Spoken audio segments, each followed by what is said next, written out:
You wake up at 7:14 in the morning. Same as always, same alarm. But something is wrong with the sound. There isn't any.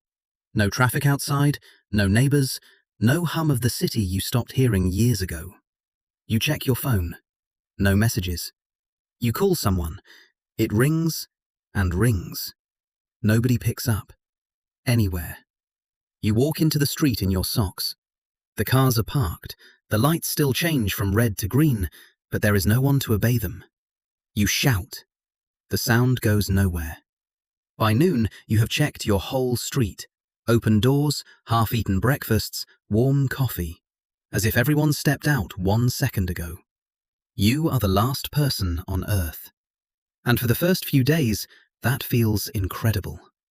You walk into the biggest store in your city and take nothing and everything. No line, no price, no one watching. You drive a car you could never afford down the middle of the highway at 120. You sleep in a hotel suite. You eat whatever you want. You finally do all the things other people were in the way of. This is the fantasy. Total freedom.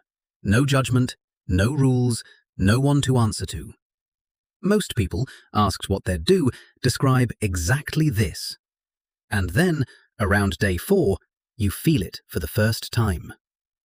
You did something funny, and you turned to tell someone. And there was no one to turn to. That small reflex breaks something in you. Because here is what we never admit. Almost nothing we do is actually for us. You buy clothes for people who will see them. You tell jokes for people who will laugh.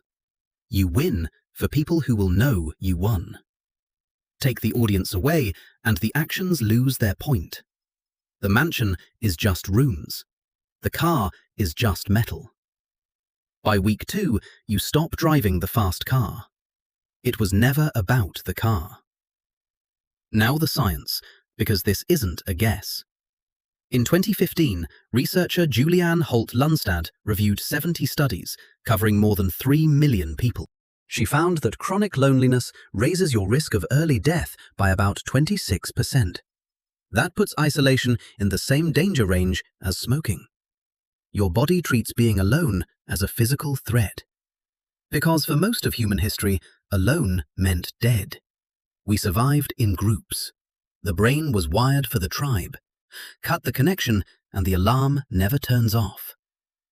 Now look at what actually happens to a mind left alone. We have data from a place no one volunteers for. Solitary confinement. Prisoners held alone for long stretches report the same collapse. First, the racing thoughts. Then trouble holding a single one. Then the mind starts filling the silence on its own. People in total isolation begin to hear voices, to see movement that isn't there.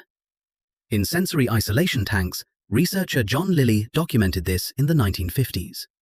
A healthy brain, given no people and no input, invents them. So by month 2, you understand the danger. And you do the thing every isolated human does. You start talking out loud. To no one. You narrate your day. You name the silence. Then you find a face. Any face. A mannequin in a shop window. A photo on a wall.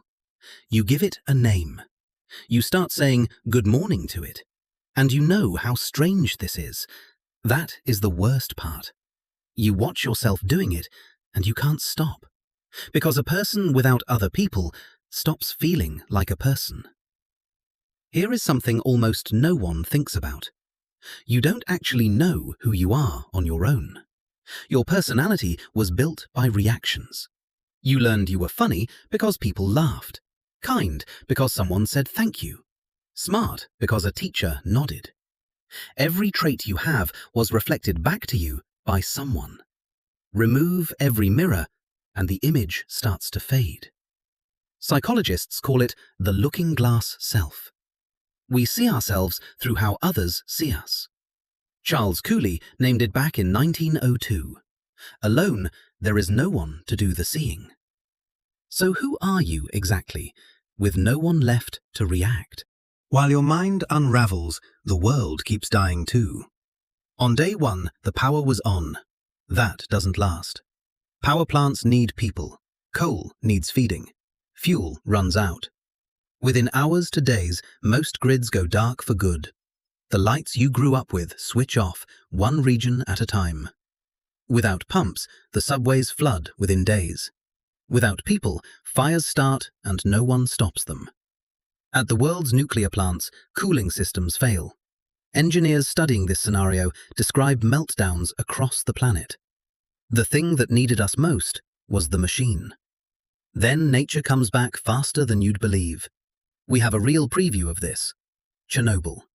Abandoned by humans in 1986. Today, the streets there are full of wolves, boar, and wild horses. Trees grow through living room floors. That is your future city, just speeded up. In a year, the vines take the buildings. In 10, the roofs cave in.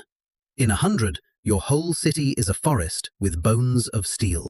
And somewhere in it, you, the only one who remembers it was a city. So you make a choice. The same choice every isolated person makes.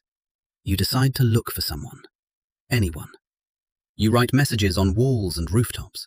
You leave notes in every city you pass. The search gives you something the freedom never did. A reason to wake up. A point to the next mile.